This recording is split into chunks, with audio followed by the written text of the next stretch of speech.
Ողջույն բոլորին, բարի գալուստ ազատություն պոռնոգրաֆիայից դասընթացի 6-րդ դասին։ Կրկին ուզում եմ ասել, թե որքան հպարտ եմ ձեզնից յուրաքանչյուրով, որքան սիրում եմ ձեզ։ Ես ունեմ կարեկցանք, քանի որ ինքս անցել եմ ազատագրման միջով, եւ չեմ ուզում, որ այն ձեզ համար այնքան երկար տևի, որքան ինձ համար էր։ Հավատում եմ, որ դուք կմասնակցեք ամբողջ դասընթացին հասնելով մինչև վերջնագիծ։ Սա մեծապես կկրճատի այն ժամանակը, որն անհրաժեշտ է լիովին, լիարժեք ազատագրվելու եւ փոխվելու համար։ Հենց հիմա կասեմ սա, ահա թե որտեղ եմ ես այսօր։ Ես լինում եմ Եվրոպայում քարոզելու նպատակով եւ փնտրում եմ մարզական ալիք մարզական նորություններին ծանոթանալու համար։ Եվրոպան հեղեղված է պոռնոգրաֆիայով։ Եթե հիմա պոռնոգրաֆիա եմ տեսնում, բառացիորեն զզվում եմ դրանից։ Այո, դուք լսում եք մի մարդու մասին, որին խժռել էր գիրքը, որը դիտում էր պոռնոգրաֆիա։ Ահա թե ուր եք դուք շարժվում։ Ես այնքան հպարտ եմ ձեզնով։ Նախորդ դասին հարցրինք հետեւյալը. Եթե այս ամենը վերաբերում է ինձ, ապա ինչու եմ մինչև հիմա պայքարում։ Այս պահից սկսած հաջորդ մի քանի դասերին մենք կանդրադառնանք այս հարցին։ Որպես սկիզբ ուզում եմ կարդալ Պողոս առաքյալի խոսքերը ուղղված Կորինթոսի եկեղեցուն։ Սա Կորինթացիների 2-րդ խմբի 10-րդ գլխի 3-ից 5 խոսքերն են, որովհետև թեև մարմնով ենք վարվում, բայց մարմնավորապես չենք պատերազմում։ Ուզում եմ, որ ուշադրություն դարձնեք պատերազմ բառին։ Մենք չենք ապրում խաղահրապարակում, մենք ապրում ենք մարտադաշտում, եւ դուք պետք է ունենաք զինվորի մտածելակերպ։ Մարմնավորապես չենք պատերազմում, որովհետև մեր պատերազմի զենքերը մարմնավոր չեն։ Ուստի մենք ֆիզիկական պատերազմի մեջ չենք։ Մենք այստեղ հոգեվոր, մտավոր պատերազմի մեջ ենք, որովհետև մեր պատերազմի զենքերը մարմնավոր չեն, այլ Աստծով զորավոր բերդեր քանդելու։ Ուզում եմ, որ հիշեք բերդեր բառը, խորհուրդներ քանդելու, սրանք բերդերն են։ Խորհուրդներ քանդելու, այլ խոսքով փաստարկներ։ Եվ ամեն բարձրություն, որ գոռոզանում է Աստծո գիտության դեմ, եւ գերի ենք բռնում ամեն միտք Քրիստոսին հնազանդեցնելու համար։ Այսպիսով, հաջորդ դասերին ուզում եմ անդրադառնալ այս բերդերին։ Նախ եւ առաջ այդ բառը հունարեն բառ է, որը սահմանվում է այսպես. ամրացնել, ամուր պահել, ամրոց, ամրություն, միջնաբերդ։ Հունարեն անգլերեն բառարանում գրված է. հզոր ռազմական ամրություն։ Այն ամրոց է կամ միջնաբերդ։ Այսպիսով դուք տեսնում եք, որ սա իրականում ամրոց է, որտեղ թշնամին ներխուժում է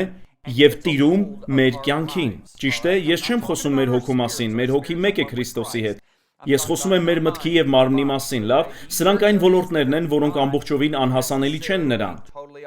Մեր հոգին անհասանելի է, որովհետեւ մեր հոգին մեկ է Քրիստոսի հետ։ Այսպիսով վերադառնանք իմ վկայությանը։ Իմ վկայության մեջ ես պատմելու եմ բաներ, որոնք երբեք չեմ պատմել նույնիսկ որդիներիս կամ կնոջս կամ որևէ մեկին։ Ես որոշել եմ օգնել ձեզ ազատագրվելու։ Ես լինելու եմ այնքան բաց եւ թափանցիկ, որքան հնարավոր է։ Հիշեք, ես ասացի, որ 1985 թվականի մայիսի 6-ին մտա 4-օրյա ծոմի մեջ։ Ներողություն, 1985 թվականի մայիսի 2-ից 6-ը։ Ձեզ եւ որևէ մեկին, նույնիսկ իմ որդիներին երբեք չեմ ասել, որ իմ վարձակալած տունը Ֆլորիդայի Ջեքսոնվիլ քաղաքի լողափերից մեկում էր։ Ծոմի 4-րդ օրն էր։ Հիշում եմ, որ դուրս է եկել ինչ-որ բան, հավանաբար ջուր կամ նման մի բան գնելու, եւ տունը հենց լողավազանի մոտ էր։ Ես վերադառնում եմ իմ սենյակ, եւ ահա դիմացից մոտենում է մի աղջիկ։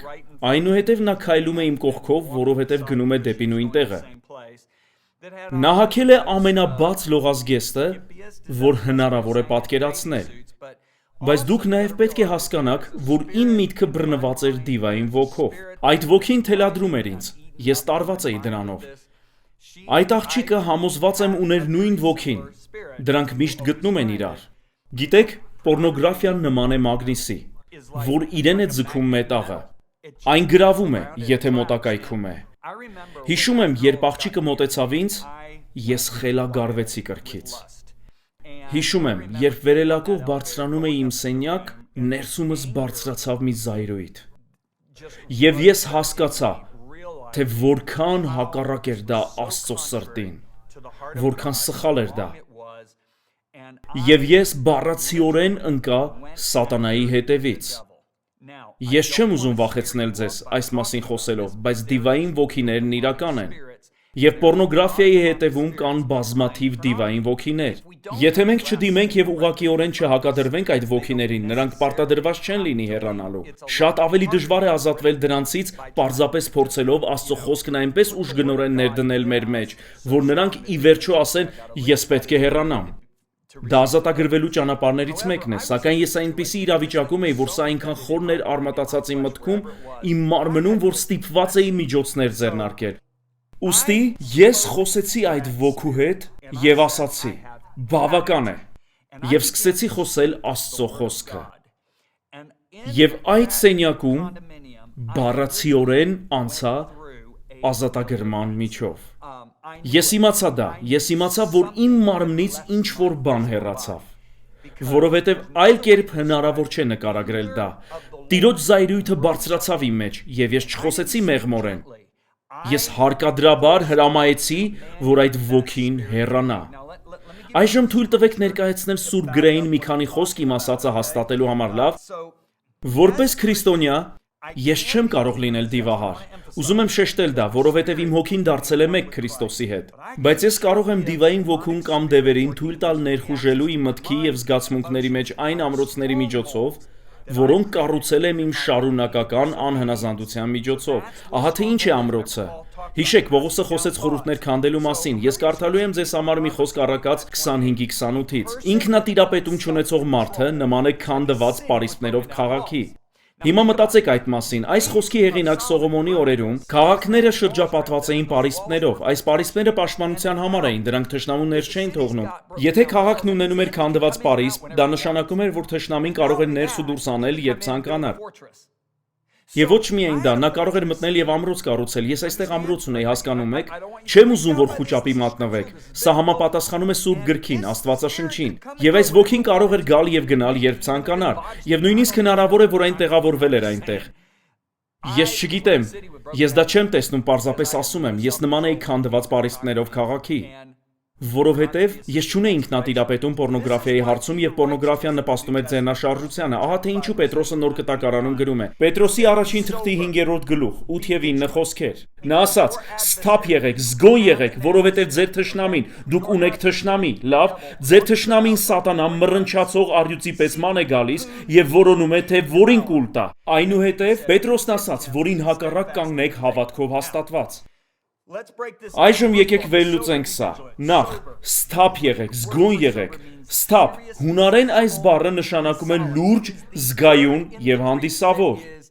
Այն հունարենում հարբած բառի հականիշն է։ Ես ուսանողական համայնքի անդամ էի։ Մեր հանրակացարանում 80 տղա էր ապրում։ Եվ շատերս հարբում էինք։ Փրկվելուց հետո ես սկսեցի ուշադրություն դարձնել այն հիմար վարքագծին, որ դրսևորում էինք հարբած ժամանակ։ Ես մտածեցի, չեմ կարող հավատալ, որ երբևէ այդպես եմ վարվել։ Երբ տղաներից ինչ որ մեկը հարբում էր, տեղյակ չէր լինում, թե ինչ էր կատարվում։ Ուստի մենք մտնում էինք նրա սենյակ եւ գողանում ինչ որ իրեր։ Մենք գողանում էինք պարզապես կատակ անելու համար։ Օրինակ, մենք գողանում էինք նրա լաբորատոր աշխատանքը, որի վրա աշխատել էր 3 ամիս, եւ դա նրա կիսամյակային գնահատականի 1/3-ն էր։ Մենք գողանում էինք այն եւ թաքցնում եւ հաջորդ օրը տեսնում էինք, թե ինչպես է նա վազում աղաղակելով, առաջելով եւ տնքալով. «Ո Աստված իմ, ես ձախողելու եմ այս դասընթացը»։ Բոլորս ծիծաղում էինք, մինչեւ որ մի քանի ժամ անց վերջապես որոշում ենք վերադարձնել այն։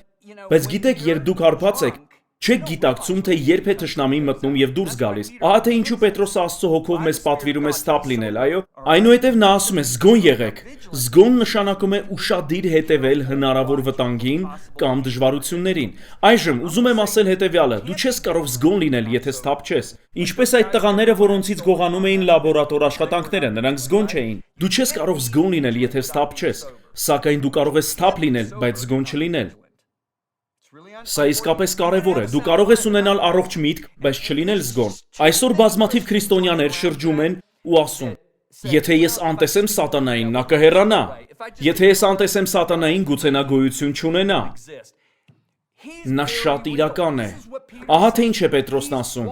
Նա ման է գալիս եւ փնտրում, թե ում կուլ տա։ Եվ մենք պետք է ունենանք զգոնություն։ Եթե հիշում եք, Պետրոսն ասաց. «Ես երբեք չեմ ուրանա քեզ, Հիսուս»։ Իսկ Հիսուսն ասաց. «Ո իսկապես, սատանան ցանկացավ մաղել քեզ ցորենի պես»։ Եվ այդ գիշեր Պետրոսն արեց այն, ինչ չէր ցանկանում անել։ Ինչու՞։ Որովհետև նա քնեց։ Գիտեք, ես նկատել եմ, որ Սուրբ Հոգին փորձում է զգուշացնել ինձ թշնամու հարձակման մասին։ Ես այնքան հաճախ եմ տեսել իմ կյանքում, եւ ինչպես է նա զգուշացնում։ Հոգումս առաջանում է նյարդայնացնող, անհանգստացնող, ուժգին զգացողություն։ Երբ դա սկսվում է, ես թողնում եմ ամեն բան, եթե իմաստուն եմ, եւ սկսում եմ աղոթել ու ասել. «Շատ լավ, Սուրբ Հոգի, ցույց տուր, թե ինչպես աղոթել»։ Ակնհայտ է, որ թշնամին հենց հիմա հարձակում է նախապատրաստում։ Ներկայացնում ենք Messenger X-ը, նյութերի ներբեռնման եւ հոսքային հեռարձակման լիովին նոր հարթակ։ Այն աշակերտական նյութերի ամբողջական թվային դարան է Ջոն եւ Լիզա Բիվերներից։ Պարունակում է վիդեո ուսուցումներ, աուդիո գրքեր, էլեկտրոնային գրքեր, կարճամետրաժ ֆիլմեր, աստվածաշնչեր եւ ավելին։ Այս նոր հարթակը կարելի է օգտագործել ձեր բոլոր սարքերով։ Այն լիովին անվճար է ավելի քան 130 լեզուներով։ Աշակերտություն յուրաքանչյուրի համար ամենուր։ Ներբեռնեք հավելվածը կամ այցելեք messengerx.com։ Դա հենց այն էր, ինչ տեղի էր ունենում Պետրոսի, Հակոբոսի եւ Հովհաննեսի հետ։ Երբ այս հարձակումը սկսվում է, գիտեք ինչ է կատարվում, դուք ուզում եք նիրհել։ Նրանք չունեին սոցցանցեր, Facebook, Instagram եւ նման այլ բաներ։ Հավանաբար նրանք կմտնեին սոցիալական ցանցեր, նրանք չէին նիրհի, նրանք կմտնեին իրենց Instagram-յան էջը, փորձելով խուսափել այդ նյարդայնացնող, անհանգստացնող զգացողությունից, որը զգուշացնում էր գալիք վտանգի մասին։ Բարեկամներ, դուք տվեք ասել։ Երբ Սուրբ Հոգին զգուշացնում է ձեզ, ուշադրություն դարձրեք։ Թողեք ամեն բան։ Կարևոր չէ, որ դուք ժամանակին արձագանքում եք սոցցանցերում։ Կարևոր է, որ զգոն լինեք, իմանալով, որ ինչ որ բան է սպասվում։ Եվ նա կզգուշացնի ձեզ։ Նա փորձեց զգուշացնել Պետրոսին եւ վերջինս քնեց։ Հիսուսն աղոթում է, Պետրոսը քնում է, Հիսուսն աղոթում է, Պետրոսը քնում է։ Հիսուսն աղոթում է, դա կատարվեց 3 անգամ։ 3 ժամ Հիսուսն աղոթում է, 3 ժամ Պետրոսը քնում է։ Հիսուսն իրականացնում է առաքելությունը, Պետրոսն ուրանում է Քրիստոսին։ Այսպիսով եղեք սթափ, եղեք զգոն։ Լավ, շարունակենք կարդալ։ Սթափ եղեք, զգոն եղեք, որովհետև ձեր թշնամին, նա թշնամի է, սատանան մռնչացող առյուծի պես ման է գալիս։ Թույլ տվեք հստակեցնել սա, նա առյուծ չէ, Հիսուսն է Հուդայի ցեղի առյուծը, բայց նա շրջում է ինչպես առյուծ։ Այսպիսով, այլ խոսքերով պատկերացրեք, երբևէ դիտել եք այն հաղորդումները, որտեղ առյուծները խոտերի մեջ դանդաղ շարժվելով մոտենում են զեբրին։ Այսպես էլ նա է մոտենում քեզ։ Դա այն է, ինչ Պետրոսը փորձում է ասել։ Բայց հիմա լսեք, թե ինչ է ասում Պետրոսը։ Նա ասում է հակառակ կանգնեք նրան։ Դուք հակառակ կանգնեք նրան։ Նոր կտակարանում երբեք չեք գտնի որևէ տեղ, որտեղ ասվում է. Աղոթեք Աստծուն, որ սատանային հեռացնի ձեզնից։ Նման բան չկա։ Ինչու է այդպես։ Որովհետև Աստված մարդուն տվել է իշխանություն երկրի վրա։ Այդ է պատճառը, որ Հիսուսը պետք է գար որպես մարդու որդի։ Նա 100% Աստված էր, բայց պետք է գործեր որպես մարդու որդի։ Եվ Հիսուսը պետք է հրամայեր դևերին թողնելու մարդկանց եւ իրավիճակները։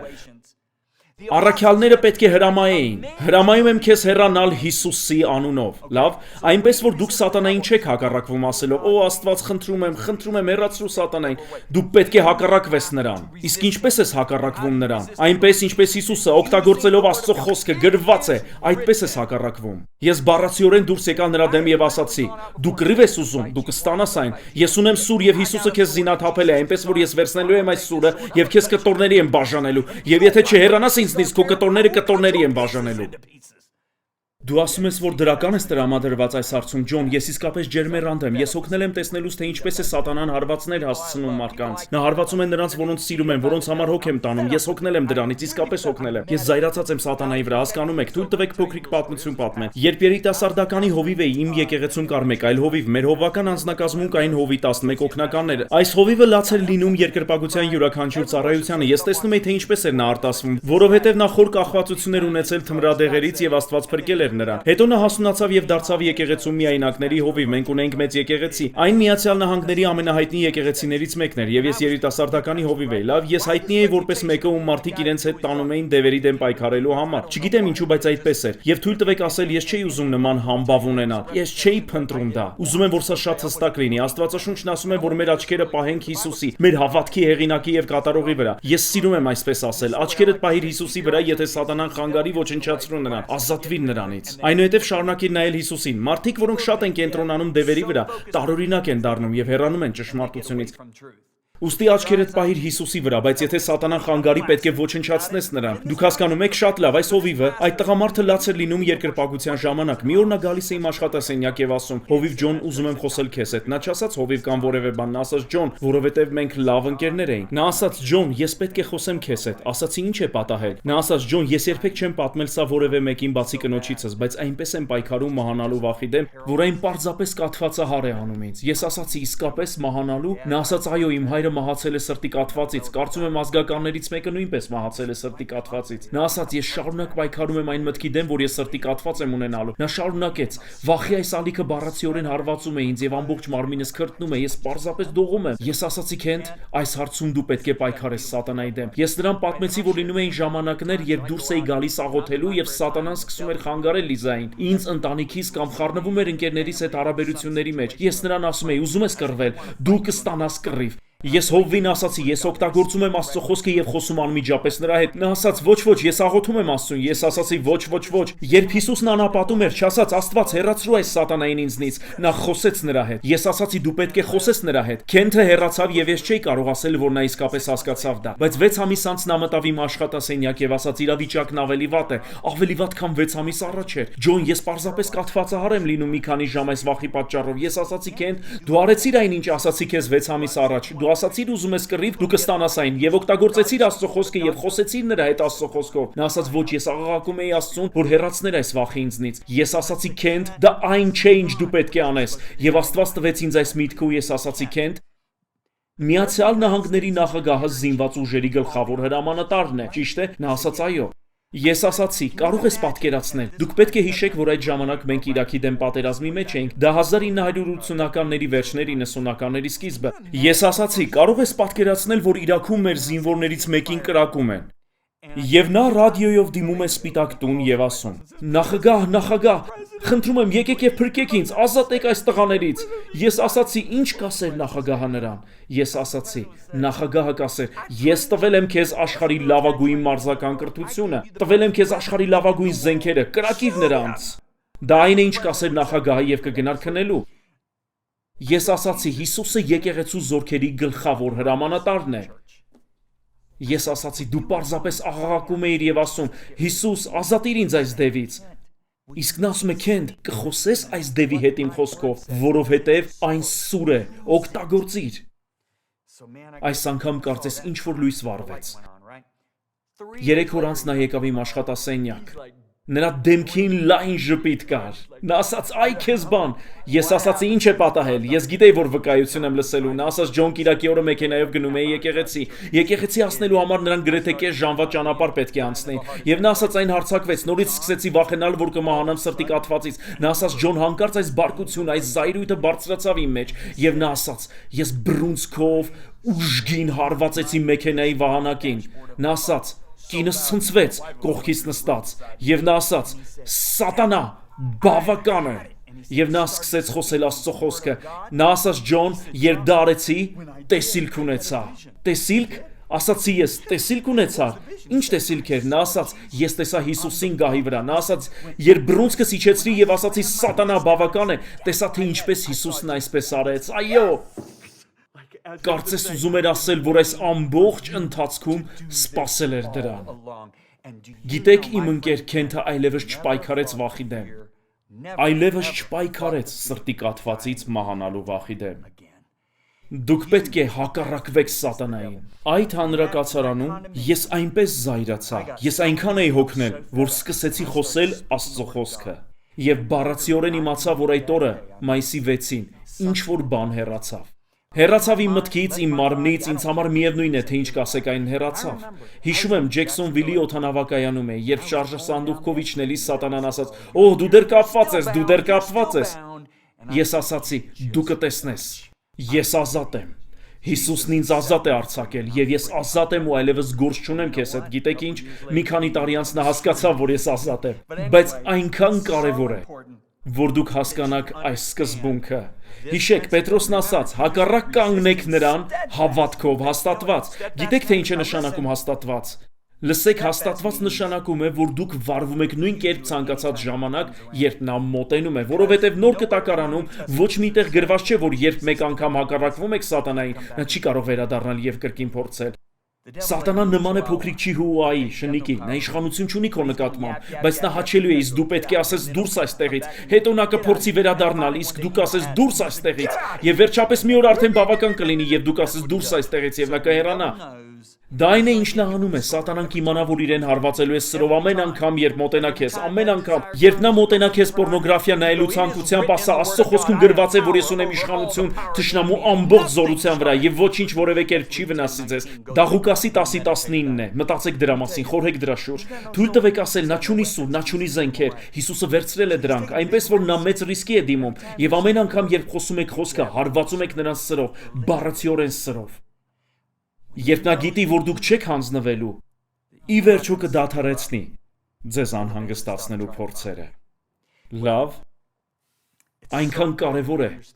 որ հասկանաք սա։ Այնքան կարևոր է, որ տղամարդիկ եւ կանայք դառնան պատերազմողներ հոգու մեջ։ Այժմ, երբ հասկանում եք Բերթերի այս տեսանկյունը, կա Բերթերի եւս մեկ տեսանկյուն, որ պետք է հասկանանք, որն իրականում վերաբերում է մեր նախորդ սերունդներին։ Այդ մասին կխոսենք հենց հաջորդ դասին։ Սա չափազանց կարևոր եւ վճռական է հասկանալու եւ լիովին ազատ լինելու համար։ Անհամբեր կսպասեմ ձեզ այդ դասին։